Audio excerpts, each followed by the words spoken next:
தீபாவளினா பளிச்சுன்னு ஞாபகத்துக்கு வர்றது பட்டு, பட்டாசு, பலகாரம். பலகாரம்னா ஞாபகத்துக்கு வர்றது மந்த்ரா கடலை எண்ணெய். அபார ருசி, ஆரோக்கியமான உடல் நலம். தீபாவளி அன்னைக்கு மட்டும் இல்ல, என்னைக்குமே கிச்சன்ல இருக்க வேண்டியது மந்த்ரா கடலை எண்ணெய் தான். Wherever you go, whatever you do, throw a little at it. Omax, Vest and Briefs. Erode மாவட்டம் கோபிசெட்டிப்பாளையத்தில் அதிமுக பொதுச் செயலாளர் பழனிசாமி நேற்று பொதுக்கூட்டம் நடத்தினார். ஆயிரக்கணக்கான தொண்டர்கள் குவிந்த இந்த கூட்டத்தில் பிரச்சாரத்தை வேடிக்கை பார்த்து கொண்டிருந்த அதிமுக தொண்டர் அர்ஜுன் மயங்கி விழுந்து இறந்தார். அவரது உடலுக்கு இன்று பழனிசாமி அஞ்சலி செலுத்தினார். அர்ஜுனனின் தாயாருக்கு 20 லட்சம் நிவாரணம் வழங்கப்பட்டது. அனைத்து இந்திய அண்ணா திராவிட முன்னேற்ற சார்பாக எழுச்சி பயணம் மேற்கொள்ளப்பட்டு கோபிச்செட்டிப்பாளையத்தில் நடைபெற்றது. அப்பொழுது நிர்வாகம் சொன்னது பொதுமக்கள் கூட்ட நிகழ்ச்சியிலே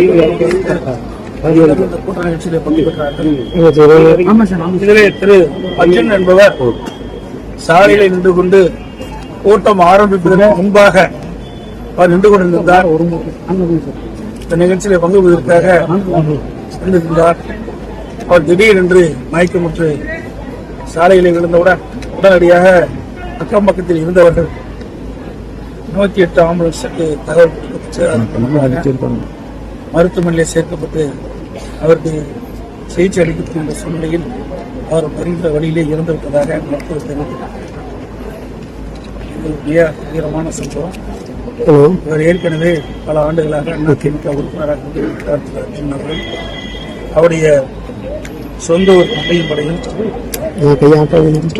அவர் இந்த ஊக்கநாட்சி முறை வந்து அவருடைய இறப்பு மிகுந்த வேதனையும் வருத்தத்தை வெளிப்பட்டது. அவருடைய குடும்பத்தை சார்ந்த தாயார் அவர் தாயார் சந்தித்து அவர் ஆறுதல் இருந்த திரு அர்ஜுன் அஞ்சலி மாவட்ட சட்டமன்ற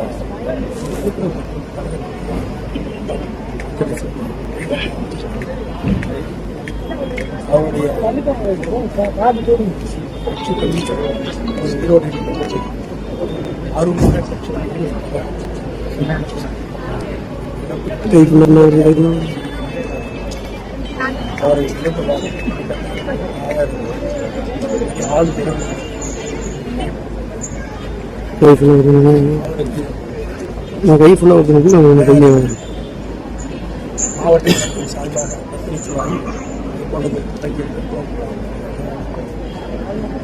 தலைமை கழகத்தின் சார்பாக